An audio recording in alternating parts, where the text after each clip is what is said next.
na ang pambansang pop ng Pilipinas. G3 San Diego, Pati Daza, Alex Calleja, Rufa May Quinto, at Corina Sanchez Roa. Oh, ayan. Luma naman yan. Parang ano ka talaga, give na give ka ngayon, ha, Oo, Alex, ganyan. ha? Oo. Yan ang mga DOM moves. DOM moves. It's our Mother's Day episode tonight! Happy Mother's Day sa iyo, Corinne! Oh, di ba, sa akin din. At sa iyo, Rufa, syempre, Peachy. Tayong tatlo magkakatabing mga mother. Yes, iba-ibang tawag dyan. Mother, mama, mom, mudra, airmats. Kahit ano bang tawag sa inyo, hawak nyo ang beat tonight. Share din ang ating mga mother hosts about their mothering styles. Yes. LGBTQIA plus couples with kids, pasok din sa episode meron palang ganon. Oo.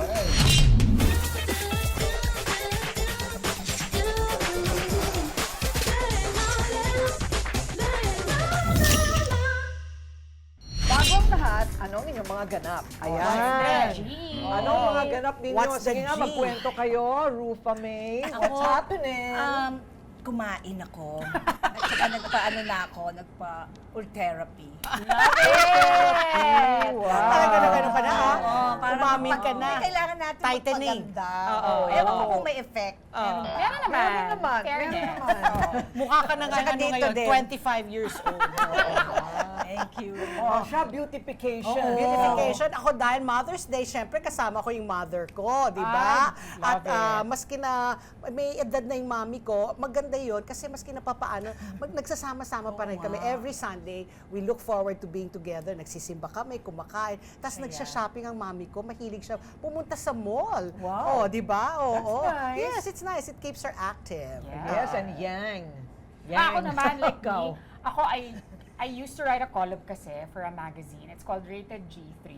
Yan yung mga reviews ko ng movies, TV shows, everything. I love that. Yeah, Corina reads it, she comments, and then I put it na on its own page. So para kasi sa stories ko lang siya nilalagay. So nawawala siya every 24 hours. So yung mga followers ko, they wanna read it to know what they wanna watch. Yeah, I watch your reviews eh. Exactly. So now it has its own page. Ayun. Wow. Rated G3 San Diego on Instagram. Congrats. Thank you. And Alex? Ako naman, yung outreach program ko na connected sa Mother's Day, yung lahat ng gusto maging mother. Nag-reach out ka. Gusto sila ng asawa, in-encourage ko sila sa mga... Go for it and multiply. Mother's Day, Mother's Week. Mother's Year. Oo, dapat. kasi nanay ko 95 years Ay, old, tapos bongga. asawa ko. So yun, pinagandaan ko yung... kasi siyempre pag di lang naman Sunday, may Sabado, kasi mas maaga, mas mura. Alam mo, yan ang mga biro ng mga politiko nung kampanya na Wala! Anong biro? Anong biro? Anong biniro? Yung biro na ano, pipila na lahat ng gustong maging nanay. Ako hindi. Correct. Tinutulungan ko lahat ng mga mag-asawa na it's about time. It's about time na. Interest. Mag-asawa. Maggawa na kayo ng anak habang maaga pa. Eh, ikaw po rin. Ako naman, dahil I'm the matter and I'm always pagoda. Pagoda. So, self-love ako. Yes. Yes, sir. Yes. sir. So, I went to my Pamper. wellness doctor, which I highly recommend na everybody should have a wellness doctor to guide you. Preventive medicine, and soon I am going to be on peptides. Oh, that's so uso ha. Oo, marami ako naririnig nga. I Peptides. had it last Friday. Skin rejuvenation Oo, yan, gawin di ba? natin yan. Oo, Okay Skin naman, wala rejuvenation. namang- Pero injection rin yun eh, di ba? Oo. Intravenous. Ko lang na-try, hindi ko na. Subcutaneous and Intravenous. Yeah. Ayan, peptides, pero tanungin niyo muna ang inyong mga Doktor, correct. Bilang isang ina, medyo, siyempre masasabi natin na mahirap, minsan madali. Depende naman yun sa ating mga anak kung paano natin sila mapapalaki bilang isang mga magulang. Then challenging siya lalo sa mga OFW na mga nanay kasi nandun yung mom guilt, yung pakiramdam na wala ka sa mga special occasions and moments ng anak mo. And at the same time, everyday ka mamamulila, everyday ka mag-aalala kung okay ba sila, kung sa sila. And nandun yung emotional gap. Kasi ang layo niyo sa isa't isa. So, ang hirap niya talaga. ang hirap niyang balansehin. Maging isang ina po ay napakahirap talaga. At 3 alaga ako at ang asawa ko po ay lagi nasa trabaho. Wala akong kasama na kahit na sino. Anxiety, depression, lahat yan nararanasan ko. Pero sa tulong ng Panginoon, Philippians 4:13, kung hindi ako lalapit ng tulong sa Panginoon, hindi ko kaya alagaan yung anak ko, hindi ko rin kaya maging mabuting ina. Mahirap din kasi ang mga anak ngayon, napakatigas ng ulo, mapabata, mamatanda. Ganon, pare-parehas, hindi masawa eh. Kahit sabihan mo na isang beses, uulit-ulitin. Ano ba yan? Ang hirap talaga maging nanay sa ngayon. Since Mother's Day, ngayon magsishare po kami nila Pat P at Corina tungkol sa mga mothering style. Papi, kumusta ba? Gano'n ba kayo kahirap yung maging single parents? Alam naman natin, vocal ka naman dyan. Alam mo, mahirap na madali. Kasi at least, di ba, kasi pag may kasama ka, may good cop, bad cop di ba? Pero ako, single parent, di yung sinasabi ko, yun ang batas. So, dapat wala silang reklamo. Pero maganda yun kasi kung minsan pag may kasama ka, nagkokontrahan pa kayo nagkokontrahan So maganda yan, at least ikaw na lang Yes, ang ako na magdidesisyon, di ba? So, ang bitaw ko, yun ang batas. So, dapat makinig ka. Nakikinig naman. Nakikinig naman. In fairness, mababait naman yung mga anak ko. Nakuha sila sa isang tingin. Pero buhay pa yun man yung mga tatay, di ba? Buhay na. Mga tatay, isa lang yung tatay. Hindi ko alam. Isa lang. Pero isa lang. dalawa yung anak. Dalawa yung anak. Si Corina, she's very known as a career woman. Legend in the industry. Tigilan na nga natin yung legend. Legend sa movie. Diba? Icon. Icon. Sa Icon. Alam mo, kasi anuhin mo na, diretsuhin mo na, kung siya single mom, ako old mom. Okay, like you said, like a late mom, what are the challenges naman in raising young children at the state of your career now? Ako, I would recommend, first of all, that ang mga kabataan ngayon, mag-asawa kayo ng late. Maybe, in 30s. first world countries now, 35?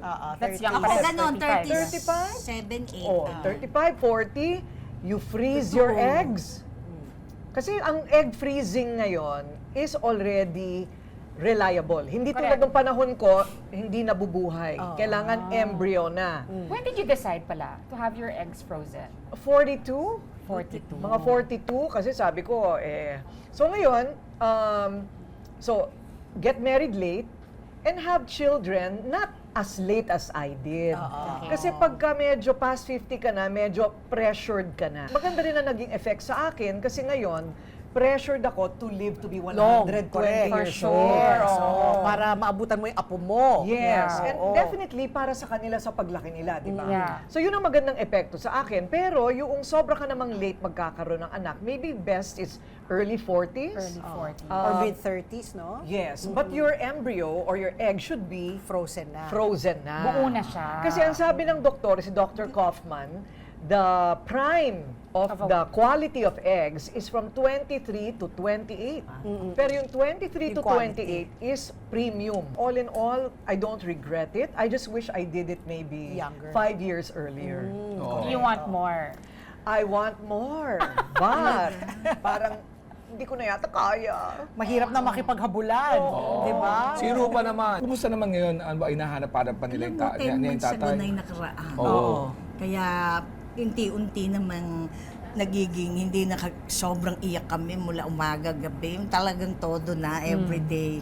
Anak ko, siya lagi niyang, yung isang gabi umiyak na naman na mimiss niya yung daddy niya. So ano siya, forever na yan, sabi ko naman sa kanya. Forever mo na mamimiss. So hindi ko pa alam paano yung single parent kasi bago lang. Pero Kakayanin mo, syempre. kakayanin ko syempre. Dalawang senaryo, hindi mo ba minsan naisip, may isang sitwasyon para sa anak mo, tapos bilang naisip mo kung buhay sana, makakatuwang ko siya sa pagdesisyon, o kaya yung anak mo ba minsan nagagamit na yun siya, sabi niya na, alam mo kung si daddy yan, Hindi wala siya ganun. wala naman pa yung gano'n. Hindi, maganda kasi, di ba nag-work ako sa Pilipinas noong 2022. So, lagi akong umaalis. Silang dalawa nagbabanding everyday. Hanggang siya bago siya mamatay 1 year, hindi na siya pumasok sa pagkapulis. Nag-marketing siya. Nag-marketing yung sa medical field, ganyan, sa mga hospice, ganyan. sa medical health. So, ang nangyari, ayun na. So, hindi, nasabi na niya yata lahat. Ewan ko, parang mabait yung anak ko eh. Wala akong masyadong reklamo, problema. Matalino pa nga siya kaysa sa akin. Si Athena. Parang kabaliktaran ko siya eh. Parang kami best friend. Tapos sabi ko, sundin mo lahat ng sinabi ng daddy mo. Yun lang yung gagawin natin. Kahit wala na siya. Kulang ang oras sa ganitong usapan, sa totoo lang. Challenging talaga ang maging isang ina. At sa aming pagbabalik, all about mothers pa rin. Stay tuned. This is Take Off!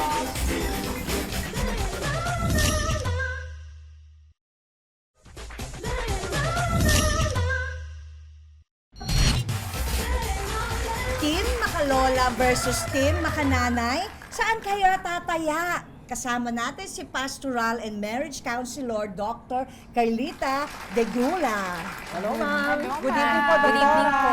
Hello po. Magandang gabi po sa mga ka-TikToks natin.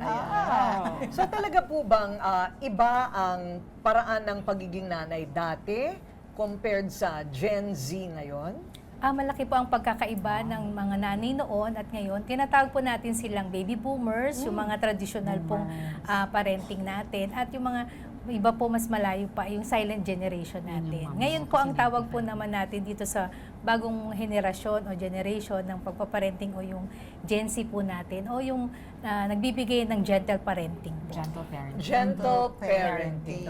Ibig sabihin, walang palo. Walang palo, walang sigaw. Walang Swerte. sigaw. So, paano sila dinidisiplina ngayon?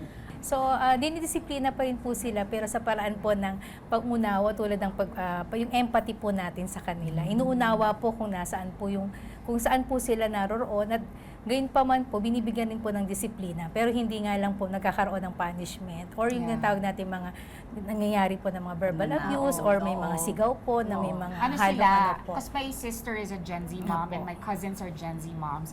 Ang punishment nila, may quiet time yung mga Apo. bata. Parang pinapaupo lang sila sa isang corner. Sit in the corner. Oo, sit in the corner, tapos iiyak doon. Time ganyan, out hanggang ang tuma- tawag. Time out. Time Meron out. silang time out. Pero kasi ako nagpapasalamat ako na pinalo ako ng parents ko, ng mami ko. Talagang pag masama yung ugali mo, papaluin ka. Looking back now, parang ay, di ba, parang nagpapasalamat ako na part ako ng generation Pero na dinisiplina ako my ng parents nanay ko. never kami pinalo. Hindi rin kami pinapalo. Ako grounded. Yung ganun Social. yung mahilig ako mag-party, hindi ako pwedeng lumabas. Oh my Hindi God. ako pwedeng maggamit ng telepono. Ganun yung Mayaman kasi punishment. kayo. Very, Wala ano pa yun, kasing very phone Sharon nun. Cuneta and PS I love. Di ba? Kasi go to your room, may room kayo. Kami, go to your room. Milo, sala na natin ang tulugan, room. Ako hanger nga, tsaka may monggo pa, may asin.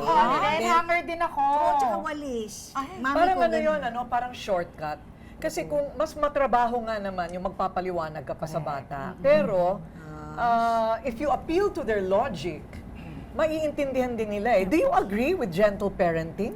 Yes po. Kasi nagkakaroon po tayo ng validation of emotions. Saka sa ngayon po, sa panahon ngayon, yun po yung kailangan po natin. Lalo na po ngayon, marami na po mga pagbabago sa ating lipunan, sa ating mga halimbawa po sa eskwelahan, mas mabigat na po yung kanilang mga ginagawa at marami na po silang mga extracurricular activities. So mahalaga po yung pagbabalidate ng kanilang emotion at mas maintindihan kung nasaan po sila ngayon. Pero doesn't that give them also a sense of self-entitlement? Kasi hindi mo napapagalitan. Yung feeling nila, dapat lang, hindi ako pagalitan. Dapat kausapin lang ako. So, wala bang ganon na feeling nila dapat, sa kanila yun, the sense of entitlement? Yung sinasabi po natin sense of entitlement, nasa magulang din po yun. No? Kagaya po noon, yung sinabi ni Ma'am po na binibigyan sila ng quiet time. Binibigyan po sila ng panahon para ma-realize po yung kanilang mga nagawang mga behavior, para po hindi ito maulit. At dahil po sa kanilang pagre-reflect, mas nakakabuti po sa kanila na nagkakaroon sila ng mga self-realizations po. Meron ba tong study na kaya naman nagkaroon tayo ng parang gentle parenting because of the technology? Kasi may CCTV. Alam mo, ma-record yung gagawin mo. Hindi ka tulad dati, wala naman tayong record. Hindi makakalabas to. Kasi ngayon, social media, yari ka pag na-video isang parent. meron bang ganong study na kaya naman tayo nag-adjust din because of dahil sa technology rin na kita na lahat ng kilos ng magulang? Apo. Nagkaroon po tayo ng ano po, no, yung gentle parenting po, inadjust po yun ng mga nasa Gen Z, yung kung saan sila ay mga ipinanganak noong taong 1997 hanggang 2012 po.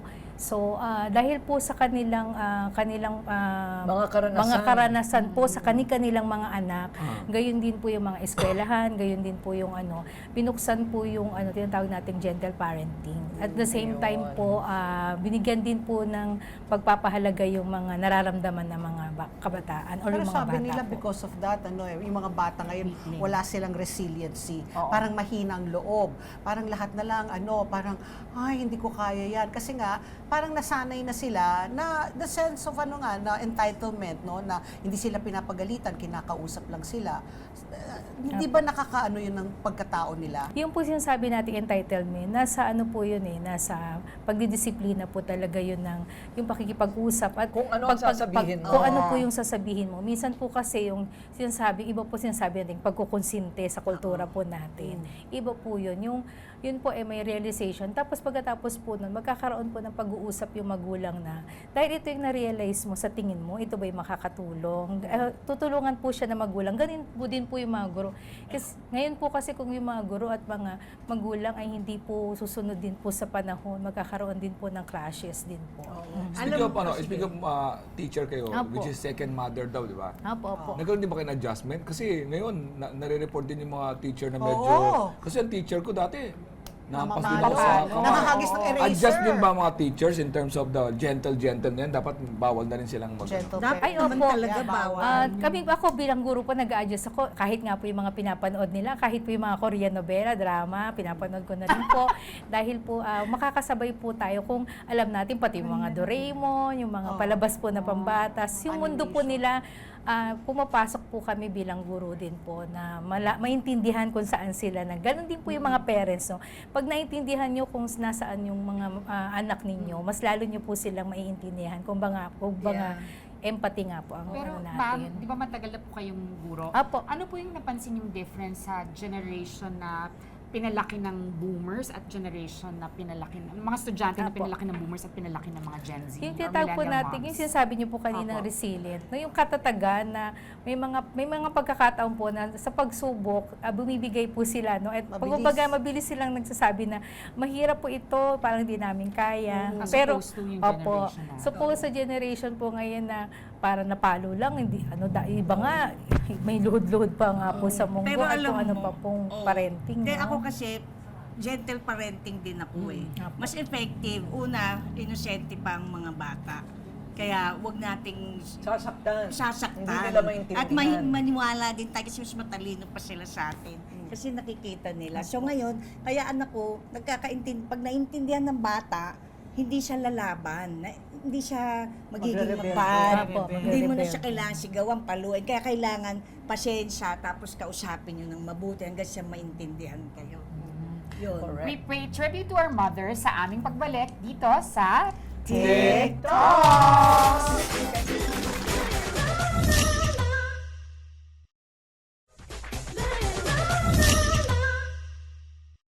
Ang tatay kong nanay ni Dolphy, Call Me Mother ni Vice Ganda, mga pelikulang tumatalakay sa LGBTQIA+ parents. Joining us tonight are LGBTQIA couple, Jezreel Diaz and Maxine Sabangan. Magandang gabi. Jezreel. Hello. Eto ngayon, talagang babaeng, ipinanganak na babae, pinanganak na lalaki. Pwede kayong ikasala. Yes. By law, pwede kayong tanggapin sa simbahan at ikasal. Kasal na kayo? Hindi pa. Baka hindi pa. Kasi underage ka pa, no? Ilan taon ka naman? Para kang 12. 22 po. 22 ka na. So young! Ay, ikaw, Maxine, ilang taon ka na? 19 po. 9 ang babata nyo pa. Bata pa rin. Are you each other's first love? Hindi po. Hindi. Meron ka ng 22. love before. So paano nangyari yung love story ninyo? Ikwento nyo nga. Ano po, nag-start po siya nung magka-workmate po kami sa isang fast food po. Tapos doon po kami nagka-develop. Tapos, ikaw, Maxine, paano ka na-in-love kay Jezreel? Bali po na in love po talaga ako sa kanya nung time po na may grand ball po kami sa sa store po namin. Poging-pogi po ako sa kanya. Oh my God! Parang ano, Grand ball. Parang grand ball, saan mo? Grand ball? parang tinanong ko po yung sarili ko na, lesbian ba talaga to? Ikaw, alam mong bading si Maxine. Yes po. Hindi ka naman na awkward na parang nahulog ka sa isang bakla? Pero, are you bakla or are you transgender? I'm trans po, not transgender. Kasi po magkaiba po yung magkaiba po yung gay, trans and transgender and trans po. So, Transsexual, iba yun? Yes. Oo. So, paano nga, anong nangyari, Maxine? Anong nangyari? Paano sila nagka-inlaban na knowing nga na kumbaga siya, tomboy siya, tapos siya bakla, pero Physical attraction. physical? Soul na. They fall in love sa soul. Ano po kasi nung una po, parang nagbibiro-biro po siya sa akin na na gusto niya po, gano'n. Pero sa amin po, normal po kasi sa store namin na magbiro-biro ng gano'n. Pero hindi ko po na-expect na totoo po yung gano'n po na biro. Ano matitindan yung burger, gano'n? Mas Sa mga silog, mga gano'n. gano'n. Rice toppings. Rice topping. Pares. And then in the end, ano ang nagustuhan mo sa kanya? Kaya na-in-love ka? Ayun po, kasi po yun, yung time po na nagkasakit po ako, lagi po siyang pupunta sa bahay, tapos nagdadala po siya ng mga gamot, ng mga pagkain po, ganun po. Ganun pala dapat. At ikaw naman, ano nagustuhan mo sa kanya? Ano po siya, napaka-genuine niya po. Kumbaga po siya, yung ano po kasi sa loob ng store po namin pag may nang-aaway po sa akin kasi sa kanya po ako nagsusumbong. Kumbaga, kino-comfort niya po. Defender. So yung desisyon na magkaroon ng anak, pinag-usapan ninyo? O aksidente? Nung naging kami po, sabi naman po namin sa sarili namin, is gusto po namin magka-baby, gusto namin magkaroon ng isang pamilya. Kaso nga lang po, di po namin expected na mas mapapaaga po. Mapapaaga. Because they're only 19 and 20. 22. Okay. So, nagsasama na kayo? Nagsasama. Oo. And paano nangyari? Sabi mo nga, so parang naging aksidente yung pagkakaroon nyo ng anak? Yes po, parang ganun. Nabuntis. Bali, ikaw yung nabuntis. Kasi parang nadapa siya, tapos bilang. Accident. Hindi, alam na natin yung ginawa niya. Kasi yung aksidente naman, natiso, tapos pag nabuntis, sa accident, parang gano'n? Hindi, at paano nga ba? Ano ba? They're both biologically equipped. Oo. Okay? So, paano nung buntis ka, ganito ka pa rin magbihis? O naka-duster ka? Ganyan pa rin po siya. Ganito pa rin. Okay. Pag pag pupunta po kami ng ospital, sa center, napapacheck up, ganun pa rin po. Di ba Kaya nalilito? minsan pag nagpapacheck up po kami, lagi po nakakatuwa naman kayo. Lagi po kaming nababati po. Hindi sila nalito na ikaw ang sinekap? Hindi naman po. Tapos yung nanganganak na, sabi nila sa delivery room, nakaganong maway ako! Alam mo, may naging movie kami na ganyan kami ni Bayani. Ganon? Yung baliktaran. Same na same. Ako din ang nabuntis. So, nangyayari siya sa totoong buhay talaga. Nangyari pala talaga. So, hindi ka ba nailang na nabuntis ka? Ay, nung una po, nailang po talaga ako. Kasi sa amin po, kilala po talaga ako na boy po ako manamit. Siga? Opo, ganun po. Ganun po talaga yung figure ko sa amin. Tapos, nahihiya po lumabas. Ganun po. Nandun may part po ako na umiiyak po ako.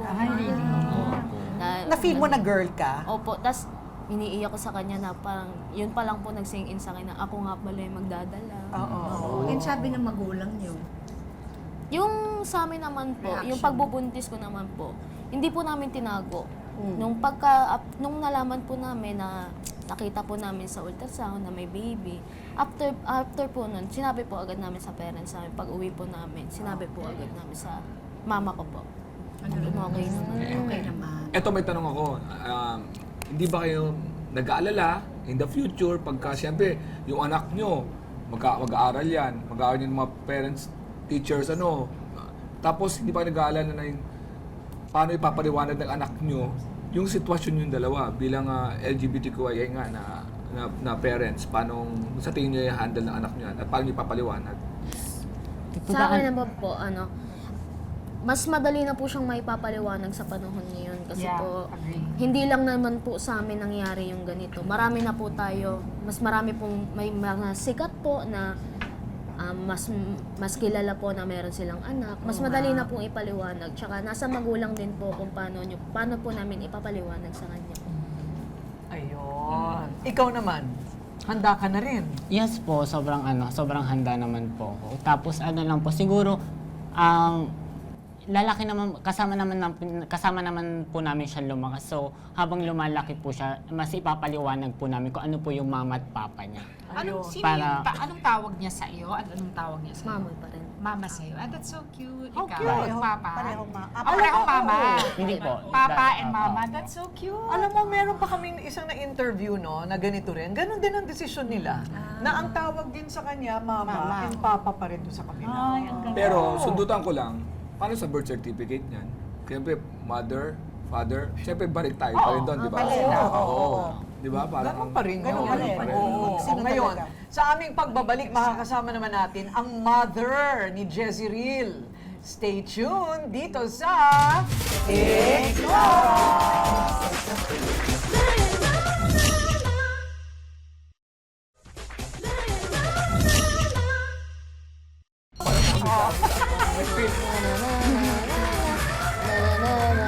Ayun nga, paano nga ba maging ina at lola sa isang LGBTQ couple?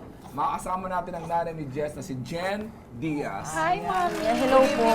Mami Jen. Good evening po. Hello po. So hindi nyo na talaga napigilan yung anak nyo. Bata pa lang, alam na niya kung sino siya. Opo. Ano? Opo. Tapos, Walang mga senyales. walang sermon. Alam mga senyales po na Nung elementary days, nagtataka po kami pag sinasali namin ng mga sagala. Eh, syempre po magga-gown. Ito, iyak ng iyak. Tapos, ayaw niya na pag yung formation na po ng sagala, nagtatago siya sa isang sulok, hinahanap ko na. Ako naman, pinanlilisikan ko ng mata, ginaganyan lang ko siya. Kasi nga po, konsorte pa lang opo, gusto. iba pala siya noon. Nung mga siguro mga 10 years old, 9 years old. So, nanay, mami, kailan nang umamin sa'yo si Jess na tomboy po Actually, hindi naman po siya talaga umamin. Nung high school po, unti-unti niya na pong pinapagupit yung buhok niya, undercut. Tapos nung sabi ko, bakit hindi mo pa isagad? Ituloy mo na, sabi ko. Ganun na rin naman yun, sabi ko. Itodo mo na, ipakita mo na kung sino ka, sabi Hindi ko. nagalit ang tatay. Wala naman po na rin siguro magagawa dahil nakita na rin na gano'n na wala naman po sinabi. May mga anak ka bang lalaki? Siya lang bang babae? Bali, Dalawa tatlo lang? po sila. 3. 2 babae po, tas isang lalaki. Ano po yung masasabi nyo sa mga parents na hirap tanggapin yung mga anak nila na LGBTQIA+? Tanggapin na lang po natin yung katotohanan kasi hindi lang naman po sila yung nagkakaganyan, marami naman na po. Tsaka, ayun na po yung in ngayon eh. It's In na po ngayon. Millennial. Uso pala. Tsaka wala na po tayong panahon para magalit pa eh. Kasi, yun nga sabi, YOLO. You only live once.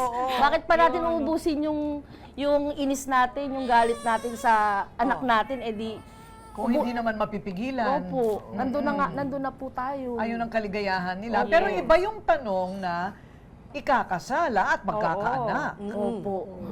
Anong reaction nyo doon, mami? Ma'am, nung una, syempre, hindi ko po akalain na mapapabilis kasi actually, kailan lang naman sila parang nagsama eh. Tapos, syempre, iniisip ko pa dahil bata pa nga si Jezreel. Tapos, gusto ko pa rin siya mag-aral, ituloy niya yung pag-aaral niya. Ano po yung gusto nyo for your lesbian daughter nung umpisa? At ano po yung naging reaction nyo nung na-meet nyo si Max? Wala naman po. Actually, hindi pa nga po sila umaamin. Tanggap na namin sila eh. Opo. Ramdam na namin eh. Sa inyo ba nakatira? Sa inyo nakatira No, sila opo. Nung una po. Pero ngayon po nakabukod na po sila. Pero bilang tatay, halimbawa ako ang tatay. Opinion ko lang to. Siyempre, sabi, lesbian. So, inaasahan ko yun. Sige, tatanggapin ko yan. Dahil jojowain, babae. Babae. Tignan mo naman yung mind blown ko. Natanggap ko na lesbian yung anak ko. Tapos isang araw, buntis ang anak mo lesbian. Ano ba talaga gusto niyan? Anong nangyari? Anong nangyari nung nalaman na buntis. Naguluhan po ba daw kayo? Nagkakapi ako. Ano? Hindi mo ba na... Ano ka lang ba, Tokoy? Ba't buntis? Oh, ano ba anong sabi po ng tatay? Nakatulala. parang siguro sabi niya, andyan na yan eh. Parang wala tayong magagawa. Tapos niyakap na lang po to si Jessie Ril. Niyakap na lang. Sinabi niya. Wala na. Paano sinabi ni Jess na buntis siya? paano niya Si sinabi sa Maxine inyo? po nagsabi. Oh my God, Si talaga? Maxine po nagsabi. Paano mo sinabi? Anong sinabi mo? Tinimingan niya po na basta siguro, kumuha rin siya sila ng timing na medyo nasa mood kami. Paano mo sinabi, Max? Pinainom muna niya ng cerveza. Kapag nagsasayaw sila.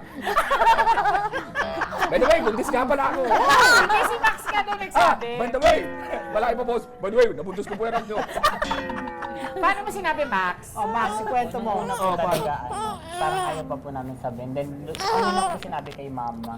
Hinapitan ko po siya. Sabi ko, Ma, buntis po si Ellen. Sabi ko sa kanya. Ako po ang nakabuntis. Ganon. Ako po yung nakabuntis. Oh my God. Ayun po, nung umiyak na paiyak na lang po ako, tapos niyakap ko po yung mama. Oh, that's so sweet. Sa parents mo naman, paano mo sinabi na magkaka-baby ka na? Sa ano po kasi sa parents ko po kasi ang tagal ko po kasi parang naging independent. Okay. Ano po. So, nasabi ko na lang po sa kanila sa call. Hindi na para na-meet ko po. Okay. Tinawagan mo lang yung parents mo. Pero Mami, ikaw ang nag-aalaga ngayon sa baby. Ano pangalan ng baby, ng apo po nyo? Brianna Ryle. Brianna. So kayo po ang nag-aalaga? Minsan po, minsan po kasi ako, minsan yung lola sa tuhod po. Lola sa tuhod na? May lola sa tuhod po. Oo. Paano nyo ginagabayan ngayon po yung anak nyo na paano maging mabuting natay? Nanay at tatay. Lagi ko lang pong inaalam kung ano po yung ginagawa nila sa bata o bawal yan, ganito ganyan. Sa palagay po ninyo bilang lola, ano ang paliwanag nyo sa inyong apo tungkol sa kakaibang sirkumstansya o setup sa bahay? Pagdating po siguro ng time. Mga 7 years old, magtatanong na yan. Bali, ang bata po kasi ngayon, matatalino na rin eh. Marami na pong, ang mga bata ngayon, hindi na po sila, kumbaga, hindi na sila, lingid sa kaalaman nila yung ganyan na, yung meron na pong, ngayon, ibig sabihin, may mga magulang na rin po talagang ganyan. Kaya, ang mga bata ngayon matatalino na. Hindi na po sila mahirap paliwanagan sa mga ganyan. May tanong ako kay Jess. Jess, nagbe-breastfeed ka ba? Yes po, breastfeeding. Gaano katagal mo balak mag-breastfeed? Ano po? Hanggang 5 years old. Hanggat kaya po Hanggang kaya. Parang, ang laki po makakatipid pagka breastfeed. Hindi lang tipid, tatalino yung anak mo. Healthy. Healthy. Bato-bato yung Oo, bato-bato. Tsaka hindi magiging sakitin. Sa aming pag-ulik, mag-share ng mothering experiences ang mga mother co-hosts natin. Stay tuned here on TikTok!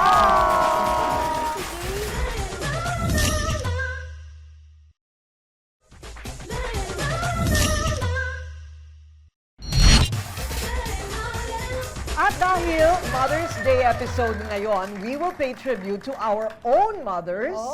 In this bowl are questions about our mga nanay na kailangan natin sagutin. Okay, are you ready? Ikaw muna. What's the best life lesson you learned from your mother? Kumain ng masaya. Ang papatay sa'yo ay ang stress, thinking about what you're eating. Basta kumain ka ng masaya and in moderation. Wow! Ang ganda naman. O, ikaw naman. Sira-sira. Ang nanay ni G3, kailan lang, paborito diba? sa'yo. What's your fondest memory about your mother? Oh my gosh. I just miss her voice so much. Like, sa lahat. Like, gusto ko marinig yung boses ng mami ko. Yun lang. I just miss her voice. Talaga. I just wanna hear her voice again. Ano sinasabi niya sa'yo? Wala. Nagger kasi siya. So, pag pinapagalitan niya, parang, Mami, tama na, ganyan. But, now, like, that's the thing I miss most about my mom. I miss her voice. Yun lang. Ayan, ikaw naman. Huwag naman sana ako maiyak. Ano ang madalas niyong pagtalunan ng mother mo? Sana Sana sa akin napunta yan. When we're traveling, kasi mami ko, malamigin. Sobra. Tapos ako naman, gusto ko malamig, di ba? So pag nasa hotel room kami, gusto niya pinapatay niya yung aircon. Ako gusto ko syempre malamig yung kwarto. Sabi ko, ma, mag-bathrobe ka, magdalawang kumot ka, kesa sa ako nakahubad. Anong gusto mo? Sige, magbabathrobe na lang ako. Yan ang parati namin kasi nga ayaw niya sa malamig. So pag nasa kwarto, gusto niya mainit. Tapos sa kwarto, ayaw nyo nakahubad ka. Oo. Sorry, sinimulan pa na naman yung drama. Si G3. Sorry, pasensya. Hindi, laking lola din ako. So, alaga po ako ng mamang lola, great grandma and mother. Anong gusto mong sabihin sa nanay mo na hindi mo pa nasasabi sa kanya? Ay. Nako, ito na. Una, syempre, nasabi ko naman na lahat sa kanya. Gusto ko lang magpasalamat sa kanya kasi tinuruan niya akong maging mabuting tao. Makipagkapwa-tao at saka huwag mag-judge. Kahit sino pa, kasi minsan yung mga kapatid ko lalaki, sabi no, huwag kang mag-partner dyan sa ganito, ganyan. Sabi niya, hindi anak, lumabas ka. Tapos hindi niya ako kahit kailan sinasabihan nung mami ko na lagi niya sinasabing huwag kang mag-judge at saka wala ka dapat kaaway. Ayaw niya na meron. Basta kahit nag-away-away kami magkakapatid or yung lola ko naging chismosa, may alam mo, hindi siya ganon. Hindi siya merites. Uliran. Oo, pero Uliran siyang tao. Tapos kaya sira-sira, whatever will be daw, and stress can kill you. Paano ka disiplinahin ng nanay mo nung bata ka? That's such an interesting question. Because only girl, unika iha. Oo. Alam mo, mag-isa lang akong babae and both my mom and I are alphas. Nako. Kaya medyo astig yung nanay ko sa akin. Hindi uso yung umiiyak. Kita mo, hindi ako naiiyak. So, totoo, my mom was really tough. She put all her brothers and sisters through school. Naging singer siya sa Hong Kong para mapaaral lang ang mga kapatid niya. Hanggang sa namatay na siya, pinagluluto pa niya kami habang siya'y presidente ng sarili niyang kumpanya. So, mapusturyosa rin. So, I think everything good that I am is because of her. Oh, that's so beautiful. Really. Hindi niya ako dinisiplina para idisiplina ako. Nakita ko lang talaga by example. That's Kung the paano best. siya. Yeah. No? So, Mom, thanks so much. You made me a warrior in life. Ayan. We love our mom. We love our mothers. Dito sa TikTok, siniisip nyo pa lang, amin ang pinag-uusapan. Pag-usapan ang dapat pag-usapan. Ang makabuluhan at nakakaiyak na kwentuhan na may halong tawanan at iyakan, pampataba ng utak. Yes, ang trip nyo, sigurado, trip din namin. Kaya mag-message sa aming mga social media pages ng mga suggested topics nyo. Magsama-sama tayo muli next week sa 1PH na sabay ninyong mapapakinggan sa Radyo 5. Same time, same place, dito sa TV5. See you next episode, dito lang sa TikTok! Cheers!